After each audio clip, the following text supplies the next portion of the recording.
let's talk. So about 3 weeks ago, for my birthday, I ordered myself some studio quality lights, like umbrella lighting for professional level photography and video. Well, that was 3 weeks ago, and still not here. So much for being an Amazon Prime member. Supposed to have pretty good benefits. And I get, with the whole virus situation going on, things are a little iffy right now, but given that Prime is supposed to take 2 days and it's been 3 weeks, I'd say it's a little excessive. Also, I've needed a haircut for a while. Like it's getting out of hand. Look how raggedy my hair is. What am I supposed to be? Some kind of rock star? I've been waiting to make another video for these lights. I can get away with my hair being a little iffy, but I just want to make good content. I want to make professional level content. I get that I'm not monetized. I don't have a ton of subscribers. It's just, no matter how many people are watching, I want to make something that looks good. I want to put my best foot forward. It wouldn't be right to do that. Yeah, you guys deserve more. You guys have been great to me. You've responded really well to my videos. I feel like I owe you more, like a better version of myself, and I just can't do this. I'm sorry, I can't do this.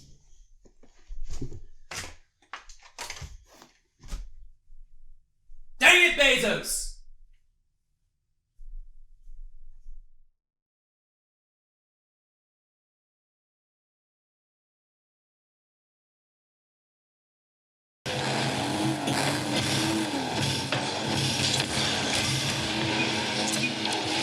They're just chasing me.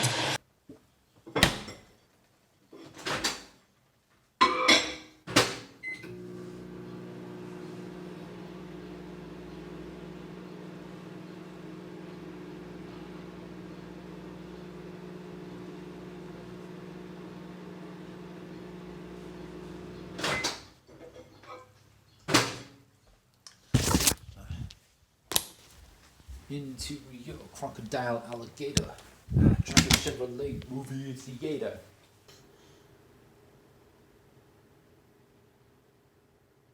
Now what the heck is this? The characters are flat, the dialogue is stilted. Who wrote this?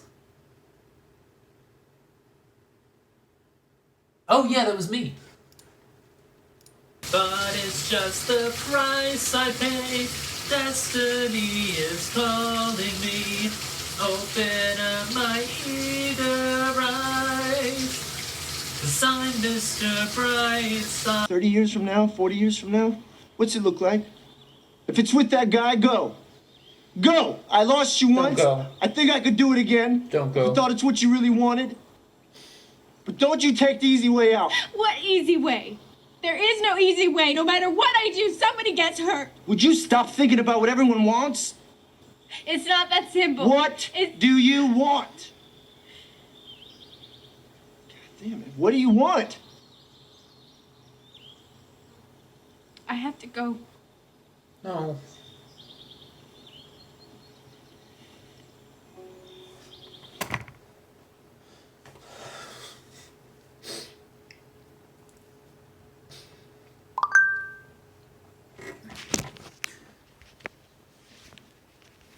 Oh. Oh, crap.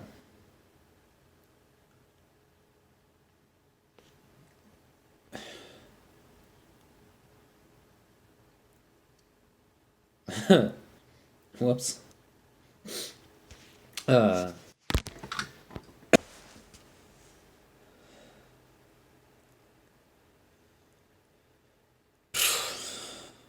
Fine.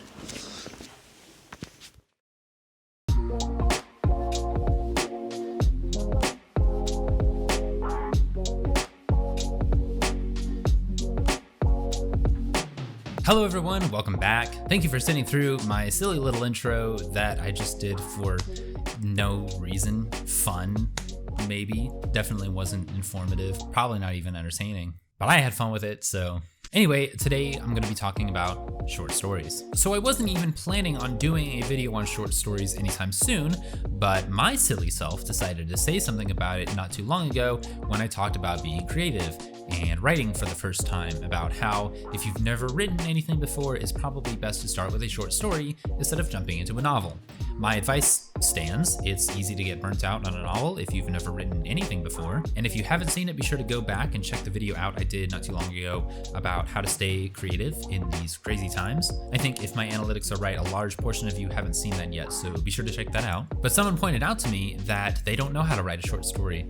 So this video is about how to write a short story, in case you somehow missed the title. That's like right down there. Before I jump into it, I wanted to let you know that I'm probably going to be posting here pretty soon in the next couple weeks, recording of myself reading aloud the first chapter of my book, The Light Thief. I'm going to be doing the full-length audiobook here pretty soon, and I wanted to get your feedback on characters, voices, whatever. So if you would, please do me a favor, let me know in the comments below if you are interested in that, because I would really appreciate your help if you are up for it. Without further ado, because I've wasted plenty of your time already, let's jump into it. First off, what is a short story? It's a story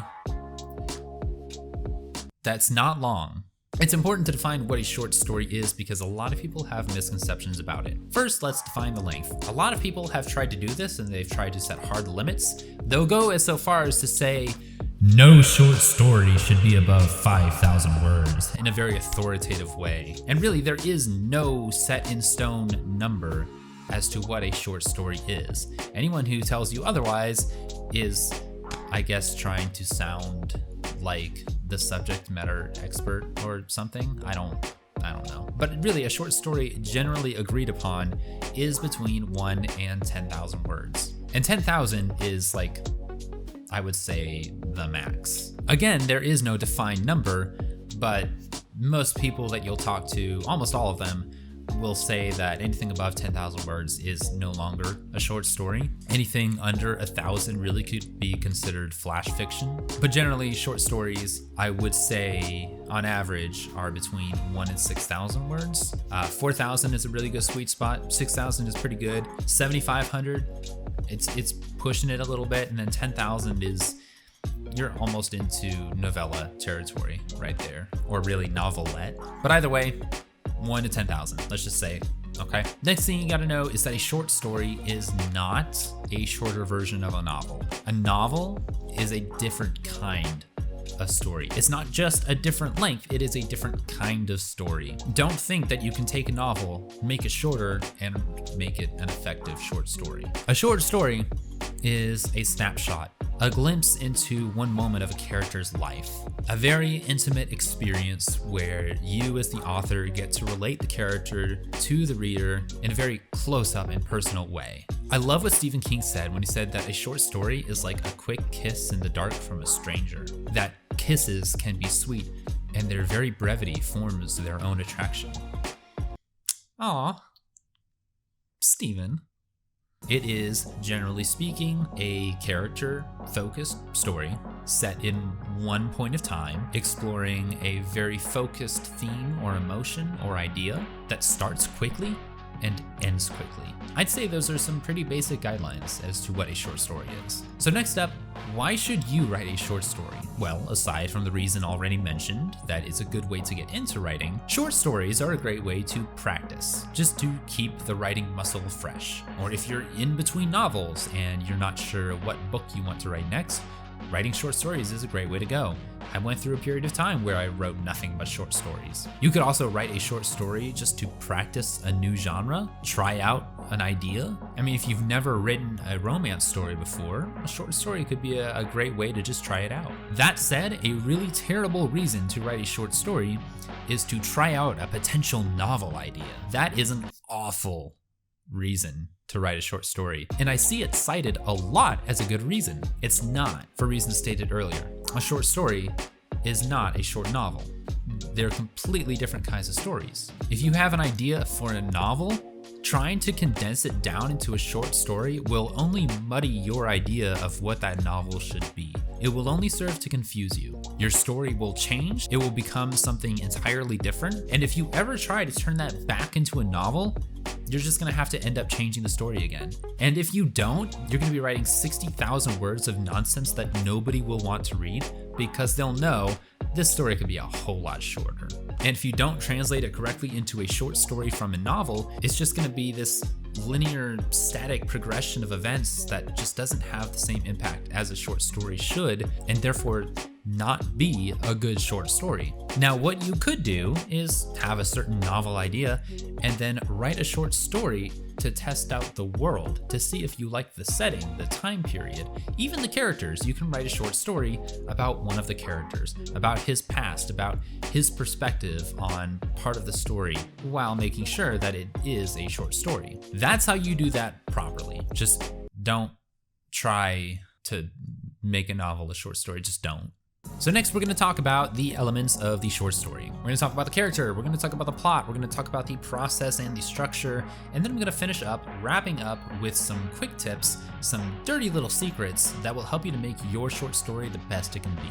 So starting with character, I've said it before, but short stories should be very character-centric, focused on character. Simple reason being, you don't have enough words to go into the plot. You cannot write a short story, have the plot be complicated, and expect anyone to appreciate it, to connect with the character, or to really even understand the point of the story. Character is key in novels, but even more so in short stories. So I am going to be doing a video all about characters in the future, but for now I'm going to give you a quick character workshop. Some quick tips to make your character more relatable and more entertaining to read is give them a fear, flaw, motivation, desire, and lie. Give your character a fear, something that they're afraid of. It's hard to read a story about a character who's not afraid of anything because it's not exactly relatable. It is hardwired into us to fear. And reading a character that is afraid of something or someone instantly makes them more relatable. Quick note on this, I'm not saying we should live in fear, as Christians have no reason to fear, but if you're not writing a book with spiritual connotations, then having a character that is not afraid of anything isn't very relatable. So give them something to be afraid of. That could be the whole theme, the whole point of the short story is overcoming that fear. Next up, give your character a flaw. This is another way to make the character more relatable and another way to progress the story forward. The story could be all about them overcoming that flaw. Give your character motivation. Motivation is important because if the reader does not understand why a character is doing something, they'll care less. This should go without saying, should be pretty obvious, so I'm not going to go too far into it. Next, give your character desire. We all have desires, and desires can really do three things for your short story. First of all, creates conflict. If two characters desire two different things, they'll come up and bash up against each other and create conflict. And conflict is one of the most important things in any story. It's even more important in short stories, and I'll explain that more later. Next, it makes a character more interesting. People are automatically drawn to people who are passionate about something. That's why you guys love me so much and are so devoted to my content, because I'm obviously so passionate about writing. Can't even say that with a straight face. It's more interesting to read about someone who desires something, who is passionate about something. Finally, your character's desire could be the entire plot, the entire goal of the short story. The character wants something and he goes on the journey to get that something or someone. And finally, give your character a lie. That is, a lie that they believe about themselves. Now, I hate this writing advice. Like, I really do. And just because it's so overrated, especially when it comes to novels. I've seen entire books dedicated to the lie that the character believes about themselves, the most important thing about your character. Yeah, it can help to flesh out the character, but really it's just a way of illustrating what you already know about the character. It's really a fancy way of saying, this is why my character is messed up. Man, it's overrated. It really is. I get that it's a lot more nuanced than I'm making it sound, but I'm just gonna ask you to trust me on this when I say it's not the end all be all of character development. You don't absolutely have to have it. Yeah. But in short stories, it can be a pretty effective way of fleshing out your character. And it can be really the whole point of the story. You know, the character believes that they are the way they are because of certain something, but in reality, they are the way they are because of this certain something. Or better yet, they think they are the way they are because of a certain something, but really that's just the perspective they have of themselves. And then someone else shows them, or the world shows them, that they're really not that way, or they can be better, and the past doesn't have to define them, and then they can evolve and they can change and they can move on. The whole concept of the lie that the character believes about themselves can be more relevant depending on what kind of story that you're writing, but it is not the all-powerful truth that some people would have you believe. Sorry. Next up, you want to make sure that your character is empathetic. Your character doesn't have to be likable. Your character has to be likable, but they don't necessarily have to be a good person. The reader needs to relate to the main character on some level. They can love to hate them, they can love to love them, or he can just be really depressed and mopey, and people can relate to that because at one point in time, pretty much everyone has been depressed and mopey. Either way, the character's gotta be relatable. They need to be empathetic. Have them save the cat, do something that gains the reader's sympathy, or better yet, empathy. Next up, you can add a foil. Give your character another character, someone who brings out the worst in them, or better yet, points out the worst in them and encourages them to change. It's two different kinds of stories, really. One, the other character really brings out the worst in someone and the main character escapes the relationship, changes the relationship, or simply redefines the relationship and grows because of it. Or in the other one, the other character will point out some flaw in the main character, something that they need to change, and that character will help the other character change and become better. One story is really all about the main character. One story is really about the relationship between the two characters. That's a great way to quickly develop a character. And finally, in regard to character, decide whether you want to write in first person or third person. I'd say the majority of short stories are written in first person, and for good reason. First person stories are more powerful when it comes to character because it's easier to relate to someone when they speak in first person. The narrative also shapes around the main character. People experience life through the lenses of their own eyes.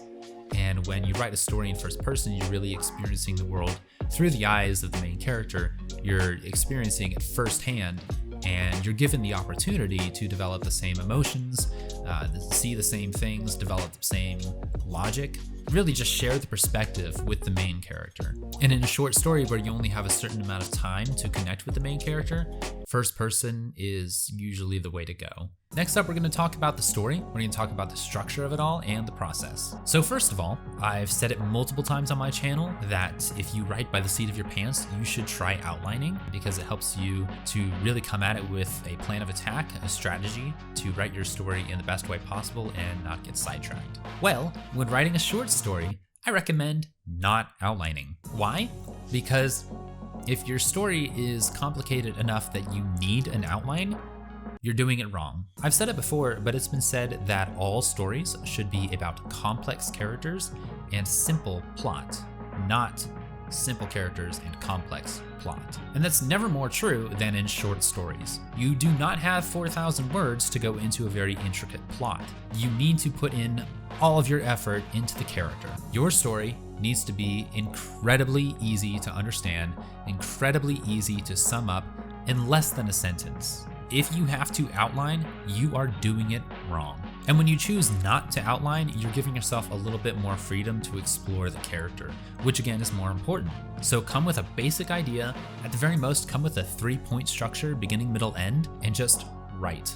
Explore, experiment. You're gonna have to do a lot of editing anyway to make the story as short and concise as possible, so write a messy draft. Next up, I'll say it again, keep the story simple, but you can add complexities. Let me explain. You can add complications and complexities as long as they don't hinder understanding of the story and of the characters. Your story should be incredibly simple on surface value, though you can add intricacies that people will appreciate without hindering their understanding of the actual story. For example, one of my favorite short stories that I've ever written is about an abused child and his haunted teddy bear. The story is incredibly simple, but when you go back and read it for the second and third and fourth times, you discover more and more and more about the story, about the characters, and about the world that just add to the richness of the plot and of the characters. It's my way of taking a complex story, drawing out the most important parts, and having that be what's right in front of the reader, and letting them discover the complexities on their own. I'm sure that if I ever release that story, a lot of its secrets will go unnoticed, and I'm okay with that. Some of them are just for me.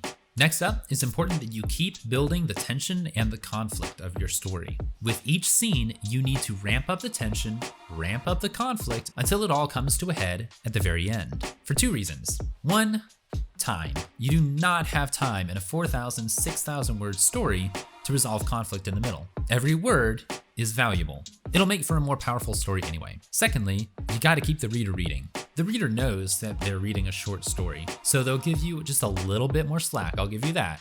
However, with the knowledge that they're reading something short, it's weird, but their attention span will be even shorter. You've gotta grab them quick, and you've gotta keep them holding on. I'm gonna say something that's gonna be really hard to hear, but you need to hear it. You ready? If you give your short story to someone and they put it down partway through, you did it wrong. I know that's a scary and uncomfortable truth, but it is truth nonetheless. A short story that doesn't take that long to read should not give the reader a chance to put it down. I'm not saying that it needs to be a nail-biting, edge-of-your-seat story that keeps the reader turning, but it does need to have tension that is not resolved. It needs to have conflict that just keeps building until the very end. Let's just move on as quickly as possible. Next up, you need to make your story super efficient. That is, no extra scenes. This holds true in novels, absolutely. One of my favorite things to do when editing my first draft is recreate the novel in my head after leaving it alone for a month or so, and seeing if I can remember every scene. And if there's a scene that I can't remember, it probably doesn't need to be there to begin with. And I promise you, if you try that with your first drafts, you'll be surprised. It's a really revealing and humbling way of looking at your story. But this is even more true in the short story. And there are more kinds of scenes that are extra and unnecessary, such as any introduction chapters, any introduction scenes. First off, I don't like them in novels anyway. I like to jump straight into the action in media res, but there is a certain amount of setup. I take the first chapter of The Light Thief and set up the world and the characters, but also jump into the action. In short stories, you can't do that. Anything that is not part of the action is extra. Any setup that you have is irrelevant. Take whatever introductory information that you need to give to the reader and put it in one sentence in the first few paragraphs. I know that it's telling and not showing, but you can get away with that in short stories because you have to. You can explain the world, explain the context in just one or two sentences, and then move on just as fast as you can. No connecting scenes. That is, one scene happens, this is the next part of the story, but here's the gap in the middle that explains how they got from here to here. That can work in a novel, but it has no place being in a short story. Again, you have valuable pages that you're wasting. Plus, if you're writing your short story right, there should be very few, if any, connecting scenes, and I'll mention that a little bit later on. And finally, no extra scene at the end. No resolution, no aftermath, no denouement. You have your climax, you have a few sentences, a paragraph of resolution, and that's it. No final page, no aftermath, no summing up. And for the love of God, do not restate the moral of the story. It is somewhat common to literally state the moral of the story within the story itself, like from old fables, but taking some extra time at the end to explain why the moral of the story is the moral of the story through the eyes of the main character, to have them reflect on their lives and the actions that they've taken, that is another waste of space that has no business being in your short story. Because if you wrote it right, you don't need to do it. You just don't. This is a great example of one of my greatest pet peeves, which is insulting the reader. Your readers are smarter than you think. People are smarter than you give them credit for. They are stupid, but they are smart. If they can't figure out what you're trying to say without you telling it to them directly, you wrote it wrong. So take whatever extra you have at the end and just delete it. Don't even copy it and keep it in a folder somewhere just in case. Just delete it. Now, I'm kind of mean sometimes. Why do you guys watch me? Next up, make sure you have an incredible hook and an incredible first line. This is true in novels as well, but it's even more important in short stories. In short stories, you have no time to capture the reader's attention. There is no hard number of words that you have to gain a reader's respect and attention. It's more like a percentage of the story that you're telling. In an epic fantasy where you're telling a story that has 150,000 words, the reader will give you more leeway to capture their attention, but not by much. In a standard novel of 80,000, 100,000 words, you really only have the first page or so to capture the attention of the reader. In a short story, you have a paragraph, if that. You gotta have a great first line, you gotta have a great hook. Like an abused boy and his haunted teddy bear. I mean, come on. People literally have less of an attention span than that of a goldfish, so do with that what you will. Next up, keep your timeline short. The shorter your timeline, the more sense the story will make to the reader, the more cohesive the story will be, the more focused. Don't try to write a short story that takes place over the span of a year or even a month. A week is pushing it. Yeah, time jumps happen and sometimes they make sense, but they only serve to muddy the water sometimes, and you can usually tell the same story without any sort of time jump. Usually. Alright, that's the basics of how to write a short story. I'd figure, in keeping with the theme of the video, I'd make my tips rather short. But this is the part that you don't want to miss because these are the dirty little secrets of writing short stories. This is the secret sauce that will make your short story even better. First off, how to make your short story more interesting without making the plot more complicated. If you already have great characters, what you can do and what you probably should do is turn to the setting. Changing up the setting so that it's not in modern day America, or for my one viewer in the Philippines, modern day in the Philippines, is changing it up so that your story takes place somewhere else in a different time period, just to add a little bit of extra intrigue. One of the things that I added to my Haunted Teddy Bear short story is that I never specify the actual setting of the short story within the text, but if you dig a little bit, you'll realize that it takes place in a really dangerous and dark time and place. Next up, write quickly. I know I've said this before for novels, but the faster you write, the better your story will be. It'll be more focused. You'll have the same voice throughout all of it. And it's never more important than in short stories, because short stories need to be incredibly focused. And the faster you write it, the more cohesive the story will be. Don't worry about writing a messy first draft. Again, you'll have to do plenty of editing afterwards to make the story as slim and cohesive as it can be. So get out there and write a fast, messy draft. Next up, write first, edit second. This holds true for books too, but don't edit as you go. But even more importantly, write the entire first draft and then go back and edit it. What a lot of writers do is they'll write a chapter and then they'll edit that chapter, or they'll write for the day and then they'll come back the next day, edit what they wrote the previous day, and then write more. It's a pretty decent approach for writing. I prefer to write my novels full draft than edit the full draft, but it's especially important when writing a short story, again, because you need to keep your focus. You need to keep your momentum. Next up, stick to one point of view. There are maybe 2 instances that I can think of where you would want more than one point of view, and really, this shouldn't have to be said, but I feel this overwhelming, compelling urge to say it anyway. One point of view, one main character. Short stories are so focused on character that if you try to bounce between multiple characters, you're gonna lose it. You're gonna lose the effectiveness. You're not gonna be telling as great of a story. Your characters will be weaker.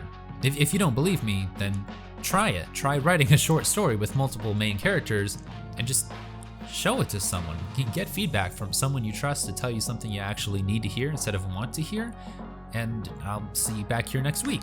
One of the instances I can think of where switching main characters could work is where you have one point in time, one scene that you write from multiple perspectives, because you can be character-centric in the way that you can illustrate how the perspectives of people can change how they see the same situation. This could be pretty powerful, and I've seen it done really well. It's just a little bit more difficult to pull off, and you really can only get away with it once in your writing career before you really can't do it again. For example, if you've ever seen the movie Hoodwinked, which is an animated retelling of Little Red Riding Hood, you see the attack of the big bad wolf on Granny from the perspective of multiple characters, and a different story is unfolded through the eyes of each different character, and it's always surprising, not what you think, and usually hilarious. I really liked the movie. I don't think it really did that well critically or in the box office, but I really enjoyed it. It's one of the few movies that I disagree with Rotten Tomatoes on. I really thought it was good. That being said, I rewatched it not too long ago, and I can kind of see why it wasn't received that well. But as someone who enjoys my expectations being subverted and seeing the story unfold like that in multiple different ways, I appreciated it. And I think as writers that you would get a kick out of it, so check it out. The one other instance that I could think of is where it's kind of a mystery as to who is speaking.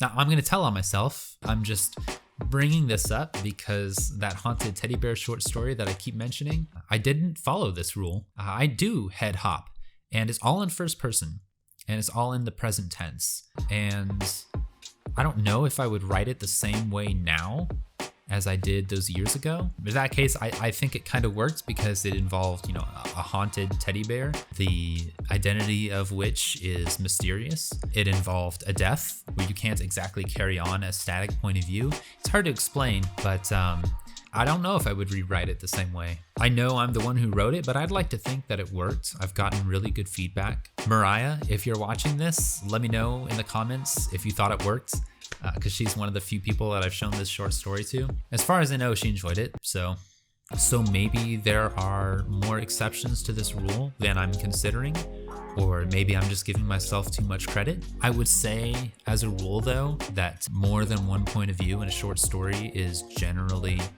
not a good idea and doesn't work. But this is going to be a case of do as I say and not as I do. Other than the one glaring example, all of my short stories have been from the point of view of one person, because I know how important it is to delve into the mindset of that one character. I can only imagine what the fallout would be if I posted that story online and someone read it and then found this video, and that would not be a good look for me. So yeah. All right, guys, that's about it. That's what a short story is, why you should write one, and how to write one. Seriously, try it sometime. It took me a long time to write a short story because I didn't think it was possible to take such a massive idea and turn it into a short story.